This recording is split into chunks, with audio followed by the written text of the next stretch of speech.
భూమికి మీరు సరిహద్దు వేయగలరు కానీ మనసుల్లో వేసే ఈ విభజన ఈ ఈ వేర్పాటు చాలా కనిపించవు, చాలా లోతుకి వెళ్ళిపోతాయి. భవిష్యత్తులో మనం అద్భుతమైన అభివృద్ధి ఇవ్వలేకపోవచ్చు, కానీ కనీసం మన కనీస ధర్మం ద్వేషం ఇవ్వైతే ఇవ్వకూడదు కదా సమాజానికి. అంతకుమించి తప్ప అంటే ఆయన్ని కూడా నాకు తెలిసి ఆయన ఒక రైట్ పర్స్పెక్టివ్లో అని ఉంటారు, కానీ ఒకసారి నాకు పూర్తి నేను చెప్పింది చూస్తుంటే నాకు అలా ఉండేది కాదేమో. అది మేము ఎప్పుడన్నా కూర్చున్నప్పుడు సరదాగా మేము మాట్లాడుకుంటాం. దట్స్ నాట్ ఎట్ ఆల్ విషయం.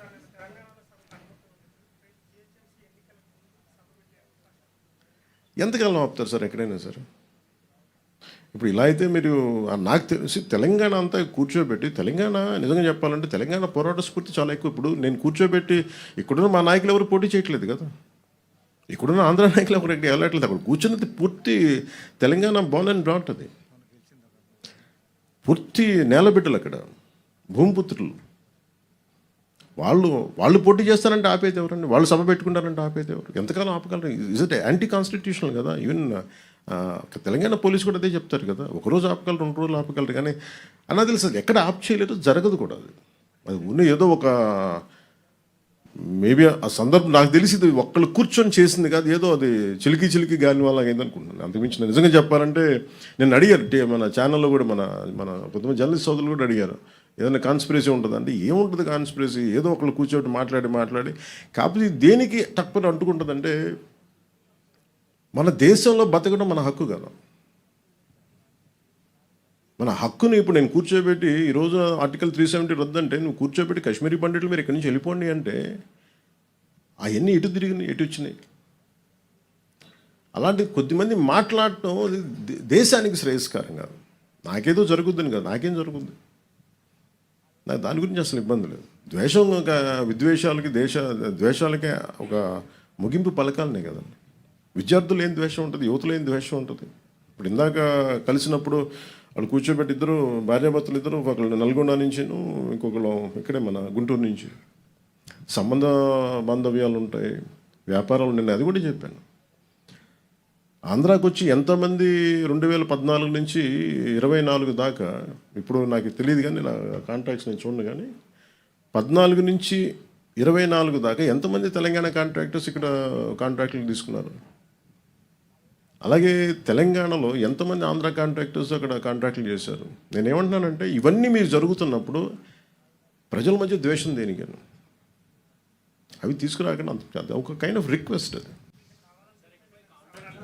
సార్.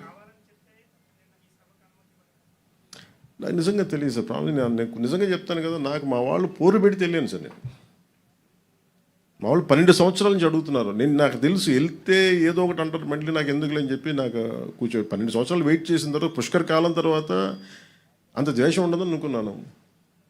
మా వాళ్ళని అడిగితే ప్రేమగా వెళ్ళాను. దానికి నాకు నిజంగా సభకి అనుమతి ఇచ్చుంటే చాలా ఈజీ చిన్నగా అయిపోయేదేమో, నాకు అదే అనిపిస్తుంది.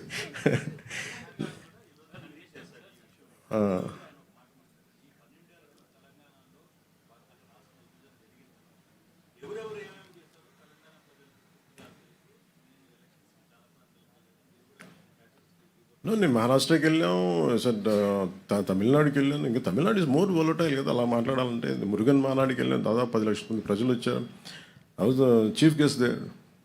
అక్కడ కూడా ఒక పర్మిషన్ ఇవ్వలేదని కోర్టుకి వెళ్ళి తెచ్చుకుని. అసలు రూలింగ్ గవర్నమెంట్ ఎప్పుడు కొంచెం పెడద్దు. నాకు ఇక్కడ కాంగ్రెస్ గవర్నమెంట్ పని కట్టుకొని చేసిందా అని నేను అనుకోవట్లేదు. రేవంత్ రెడ్డి గారికి కూడా నాకు అవసరం నాకు తెలుస్తుంది, ఆయన బిహేవ్ జరిగిందని కూడా నేను అనుకోవట్లేదు. అది కూడా మీకు చెప్తున్నాను కదా. కాదు ఇక్కడ ఏముందంటే, Congress as a party, Indian National Congress, ఇప్పుడు ఉదాహరణకి మీరు ఇప్పటంలో ఆ రోజు మనోహర్ సార్ కూడా ఉన్నారు అనుకుంటాను. కాంగ్రెస్ మన గాంధీ గారి విగ్రహాలని, నెహ్రూ గారి విగ్రహాలని, ఇందిరాగాంధీ గారి విగ్రహాలని బస్సులను కూల్చేశారు. కాంగ్రెస్ నుంచి వచ్చిన నాయకులే.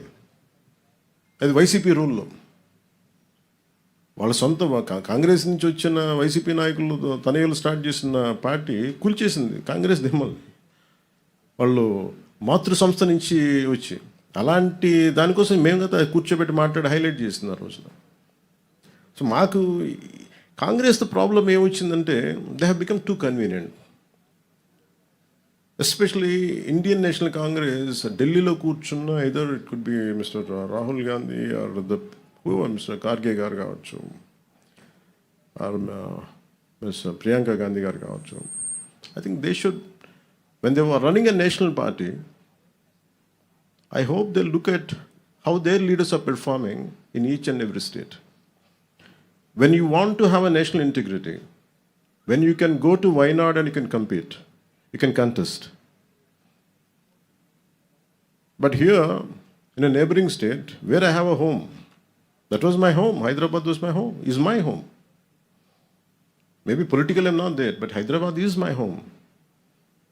I have a party, recognized political party. I have a right to assemble. I have a right to address a meeting. And suddenly,